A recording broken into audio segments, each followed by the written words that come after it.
Sebelum melanjutkan, jangan lupa subscribe dulu, terima kasih.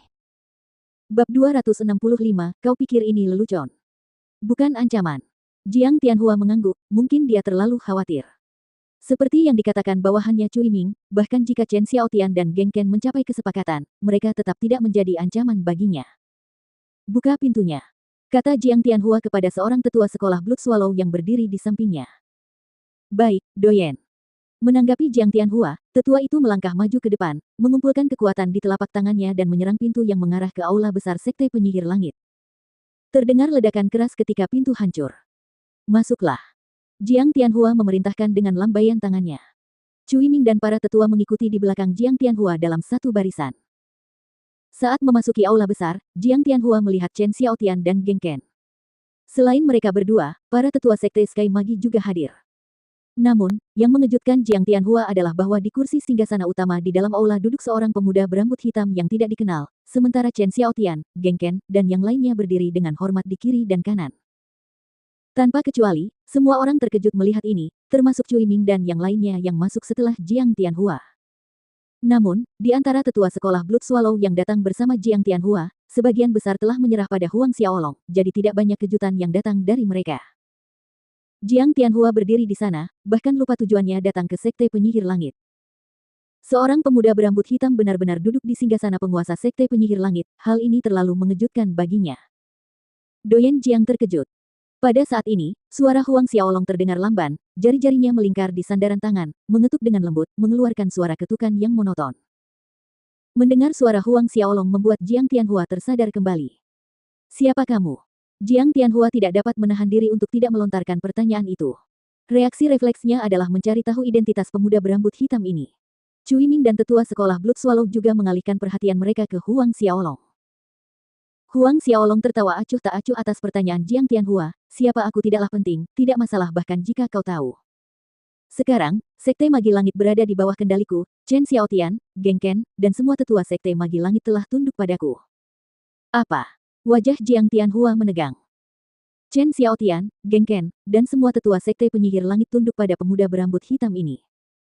Tak seorang pun dari kelompok sekolah Blood Swallow dapat menyembunyikan keterkejutan di wajah mereka, termasuk Jiang Tianhua, Cui Ming, atau para tetua. Kapan ini terjadi? Kenapa Sekte Blood Swallow tidak menerima kabar apapun? Pada titik ini, Jiang Tianhua akhirnya mengerti mengapa Chen Xiaotian dan Geng Ken tiba-tiba menunjukkan front yang bersatu. Mengapa Chen Xiaotian dan Geng Ken menolak untuk bekerja sama dengan Sekte Blood Swallow? Akar penyebab semua ini adalah pemuda berambut hitam. Semuanya terjadi karena pemuda berambut hitam ini telah mengatakannya. Cui Ming juga sampai pada kesimpulan yang sama, dan wajahnya berubah jelek. Setelah melakukan kesalahan sesaat, Jiang Tianhua memaksa dirinya untuk terlihat tenang, menunjukkan senyum ramah kepada Huang Xiaolong, jadi Sekte Sky Magi berada di bawah kendali saudara ini. Tujuan saya datang ke sini hari ini adalah untuk mengusulkan aliansi dengan saudara melawan Sekte Sembilan Iblis. Bersekutulah denganku, melawan Sekte Sembilan Iblis. Huang Xiaolong bergumam, tidak ada yang bisa dibaca dari ekspresi tenang ini. Benar sekali. Aku yakin kakak tahu, jika sekolah Blood Swallow kita hancur atau bergabung dengan Sekte Sembilan Iblis, maka target selanjutnya adalah Sekte Penyihir Langit. Jiang Tianhua menegaskan. Huang Xiaolong tertawa kecil. Jiang Tianhua mengerutkan kening melihat reaksi Huang Xiaolong, apa yang ditertawakan kakak? Tidak ada yang lucu dalam apa yang baru saja dia katakan. Huang Xiaolong menghadapi Jiang Tianhua, bagaimana kau tahu kalau bukan aku yang akan menghancurkan Sekte Sembilan Iblis? Jiang Tianhua terdiam. Kau memusnahkan Sekte Sembilan Iblis. Cui Ming tidak dapat menahannya lagi, mengandalkanmu dan Sekte Penyihir Langit kecil yang kau kendalikan ini. Jelas, menurut pendapat Cui Ming, Huang Xiaolong terlalu sombong dan melebih-lebihkan kemampuannya. Tatapan mata Huang Xiaolong menyapu Cui Ming, jika kau berlutut sekarang dan memohon belas kasihan, mungkin aku bisa mempertimbangkan untuk mengampuni nyawamu. Apa katamu? Cui Ming berubah muram, melotot tajam ke arah Huang Xiaolong. Tanpa peringatan, cahaya terang meledak dari tubuh Cui Ming.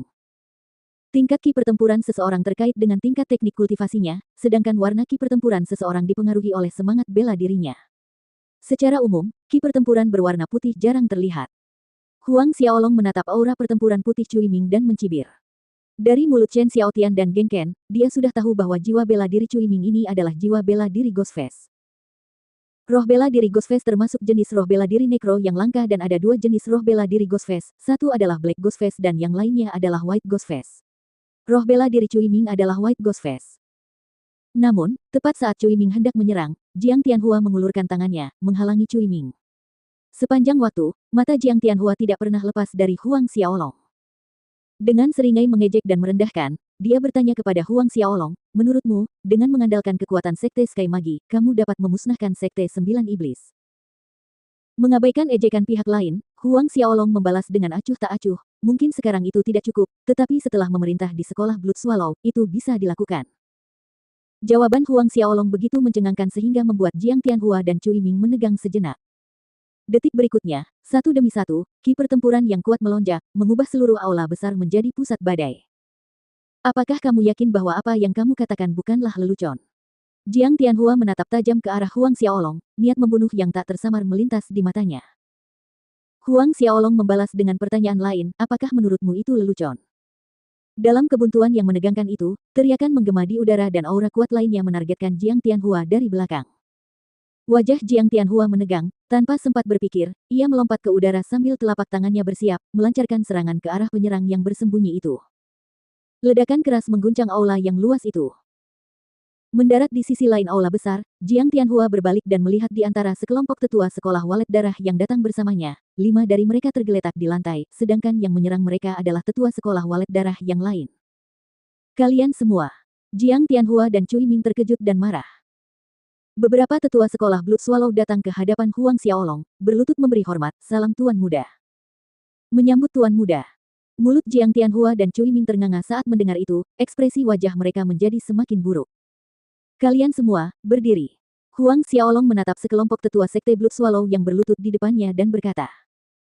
Kami berterima kasih kepada Tuan Muda. Baru kemudian para tetua berdiri dan mundur ke samping. Di antara 16 tetua sekte Blood Swallow yang dibawa Jiang Tianhua ke sekte Sky Magi, 11 di antaranya telah menyerah kepada Huang Xiaolong. Ketika ke-11 orang ini melancarkan serangan mendadak secepat kilat, selain Cui Ming dan Jiang Tianhua, 5 tetua yang tersisa semuanya terluka. Dasar pengkhianat. Cui Ming meraung marah. Siluetnya kabur dalam sekejap, mengincar tetua sekolah Blood Swallow di sebelah Huang Xiaolong. Saat Cui Ming menghantamkan telapak tangannya ke bawah, tangan tulang putih mencakar tetua itu. Namun, sebelum serangan Cui Ming mencapai sasarannya, terdengar suara dengusan dingin di aula. Huang Xiaolong terbang keluar dari singgasana, satu serangan telapak tangan memunculkan 10.000 Buddha saat cahaya Buddha menerangi aula. Telapak Buddha tanah. Telapak Buddha tanah langsung menghancurkan cakar tulang putih, dan di saat yang bersamaan, Huang Xiaolong menjangkau tepat di depan Cui Ming. Terjebak tanpa jalan keluar, Cui Ming melancarkan serangan putus asa, pertama-tama menyerang Huang Xiaolong dengan telapak tangan, tetapi tepat saat dia menyerang, sebuah jejak tinju membesar tepat di depan matanya. Ketakutan, seolah-olah dia jatuh ke pasir hisap di udara, tidak dapat bergerak. Pukulan Huang Xiaolong mendarat di dadanya. Suatu kekuatan dahsyat meledak.